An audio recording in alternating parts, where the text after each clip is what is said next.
ஓடி விளையாடு ஓய்ந்திருக்கலாகாது.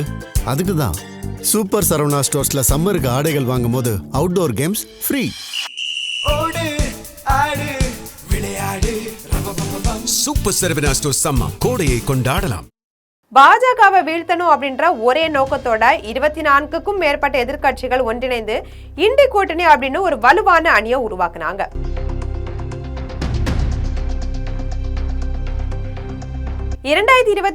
மக்களவை தேர்தலுக்கு சில வாரங்களுக்கு முன்பு இண்டி கூட்டணியில இருந்து மம்தா நழுவி விலகிட்டாங்க.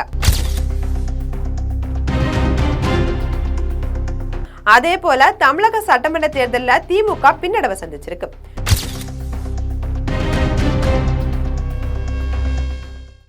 வந்தே மாதரம் பிறந்த மண்ணுல இன்னைக்கு ஜெய் ஸ்ரீராம் கோஷம் ஓங்கி ஒலிக்க தொடங்கி இருக்கு. வங்க புலியா வலம் வந்த மம்தாவை வங்காள விரிகுடாவில வீசிய காவியால கரையோரம் கட்டி நிறுத்தி இருக்கு. தமிழகத்துல மாறி மாறி ஆட்சி செய்த திமுக மற்றும் அதிமுக ஆகிய இரு கட்சிகளையும் பின்னுக்கு தள்ளி விஜயோட தாவேகா வெற்றி கொடி நாட்டி இருக்கு. மம்தாவும் ஸ்டாலினும் அரசியல் ரீதியா பின்னடைவை சந்திச்சிருக்காங்க. தமிழகத்துல இதுவரை திமுக அணியில இருந்த காங்கிரஸ் இப்போ விஜயோட தாவேகா பக்கம் நகர்ந்திருக்கிறது தேசிய அரசியலையும் கவனத்தை ஈர்த்திருக்கு. இந்த மாற்றங்களால இனி இண்டி கூட்டணியோட எதிர்காலம் என்ன ஆகும் அப்படின்றத ஜெம் தொலைக்காட்சியில பார்ப்போம். சமீபத்தில் நடந்து முடிந்த 5 மாநில சட்டமன்ற தேர்தல்கள் தேசிய அரசியல்ல பெரும் அதிர்வலைகளை ஏற்படுத்தி இருக்கு. குறிப்பா தமிழகம் மற்றும் மேற்கு வங்கத்தில் ஏற்பட்டிருக்கக்கூடிய அரசியல் மாற்றங்கள் தேசிய அரசியலையும் குறிப்பிடத்தக்க தாக்கத்தை ஏற்படுத்தும் அப்படின்னு விவாதங்கள் டெல்லி அரசியல் வட்டாரங்கள்ல தீவிரமா பேசப்பட்டு வருது. கடந்த மக்களவை தேர்தலுக்கு முன்பு பாஜகவை வீழ்த்தணும் அப்படின்ற ஒரே நோக்கத்தோட 24க்கும் மேற்பட்ட எதிர்கட்சிகள் ஒன்றிணைந்து இண்டி கூட்டணி அப்படின்னு ஒரு வலுவான அணியை உருவாக்குனாங்க. 2023ஆம் ஆண்டு அப்போது பீகார் முதல்வராக இருந்த நிதிஷ்குமாரோட முன்னெடுப்புல இண்டி கூட்டணியோட முதல் ஆலோசனை கூட்டம் பீகார் தலைநகர் பாட்னாவில் நடைபெற்றது. காங்கிரஸ், திரிணாமுல் காங்கிரஸ், திமுக, சமாஜ்வாதி, ராஷ்டிரிய ஜனதா தளம், ஐக்கிய ஜனதா தளம், உத்தவ் சிவசேனா, சரத்பவாரின் தேசியவாத காங்கிரஸ் உள்ளிட்ட பல எதிர்கட்சிகளோட தலைவர்கள் இந்த கூட்டத்துல பங்கேற்றாங்க. இதுக்கப்புறம் முதல் கூட்டத்தை ஒருங்கிணைச்ச நிதிஷ்குமார் பாஜக பக்கம் திரும்பியதால இண்டி கூட்டணியில சிறிது குழப்பம் ஏற்பட்டுச்சு. இருந்தாலும் காங்கிரசுடன் இணைந்து மம்தாவின் திரிணாமுல் காங்கிரசும் ஸ்டாலினுடைய திமுகவும் கூட்டணியின் முக்கிய தூண்களா செயல்பட்டாங்க. 2024 மக்களவை தேர்தலுக்கு சில வாரங்களுக்கு முன்பு இண்டி கூட்டணியில இருந்து மம்தா நழுவி விலகிட்டாங்க. அதே நேரத்துல தேசிய அளவுல பாஜகவை எதிர்ப்பதுல முக்கியமான அரசியல் சக்தியா அவர் தொடர்ந்து இருந்தாங்க. இந்த நிலையில சமீபத்தில் நடைபெற்ற சட்டமன்ற தேர்தலில் திரிணாமுல் காங்கிரஸ் கடும் பின்னடைவை சந்திச்சிருக்கு. தேர்தல் ஆணையத்துடன் இணைஞ்சு 100 தொகுதிகளில் வெற்றியை பாஜக திருடிச்சு அப்படின்ட்டு மம்தா குற்றம் சாட்டியிருக்காங்க. இதற்கு ராகுல் காந்தி, அகிலேஷ் யாதவ் உள்ளிட்ட எதிர்கட்சி தலைவர்கள் ஆதரவும் தெரிவிச்சிருக்காங்க. ராகுல் காந்தி, சோனியா காந்தி, அகிலேஷ் யாதவ், அரவிந்த் கெஜ்ரிவால், ஹேமந்த் சோரன் உள்ளிட்ட தன்னை தொலைபேசியில் தொடர்பு கொண்டு பேசியதாகவும் இனி தான் சுதந்திர பறவை அப்படின்னும் இண்டி கூட்டணியை வலுப்படுத்த தொடர்ந்து பாடுபடும் அப்படின்னும் மம்தா தெரிவிச்சிருக்காங்க. அதே போல தமிழக சட்டமன்ற தேர்தலில் திமுக பின்னடைவை சந்திச்சிருக்கு. தனி பெரும் கட்சியா தாவேகா உருவெடுத்ததை அடுத்து காங்கிரஸ் கட்சி விஜயோட அணிக்கு நகர்ந்ததா தகவல் வெளியாகிச்சு. இதனால அதிருப்தி அடைந்த திமுக காங்கிரஸை துரோகி அப்படின்னு விமர்சிச்சிருந்தாங்க.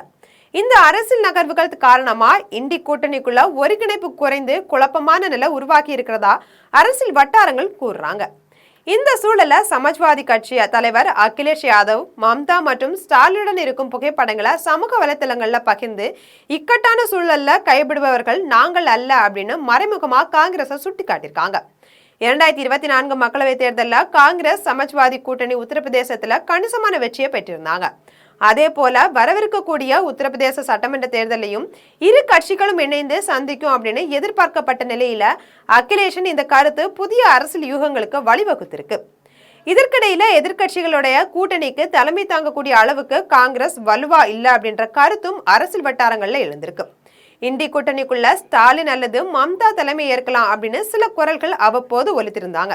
ஆனா தற்போது இருவரும் சட்டமன்ற தேர்தலில் கூட வெற்றி பெறாத நிலையில அவங்க தேசிய அரசியல்ல தலைமை பொறுப்பை ஏற்கும் வாய்ப்பு குறைவாகவே பார்க்கப்படுது.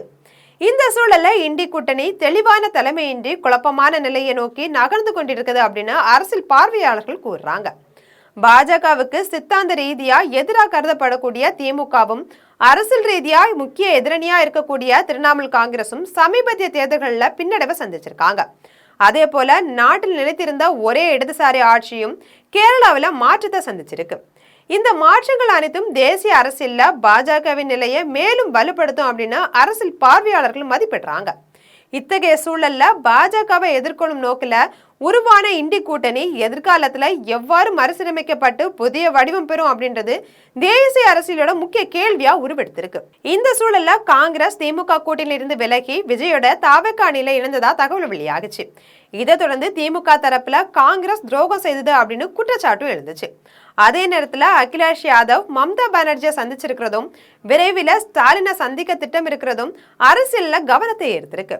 இதனுடைய பின்னணியில காங்கிரஸ் இல்லாத எதிர்கட்சிகளை ஒருங்கிணைச்சு புதிய கூட்டணி உருவாகலாம் அப்படின்ற பேச்சும் எழுந்திருக்கு. அப்படி ஒரு புதிய அரசியல் கூட்டணி உருவானா 2029 மக்களவை தேர்தலில் காங்கிரஸ்க்கு சவாலான சூழல் உருவாகலாம் அப்படின்னும் எதிர்கட்சிகள் சிதறினா பாஜகவுக்கு தேர்தல் வெற்றி எளிதாகலாம் அப்படின்னும் அரசியல் பார்வையாளர்கள் மதிப்பிடுறாங்க. இது போன்ற அரசியல் செய்திகளை உடனுக்குடன் தெரிந்து கொள்ள ஜெம் தொலைக்காட்சியுடன் எப்போதும் இணைப்பில் இருங்கள்.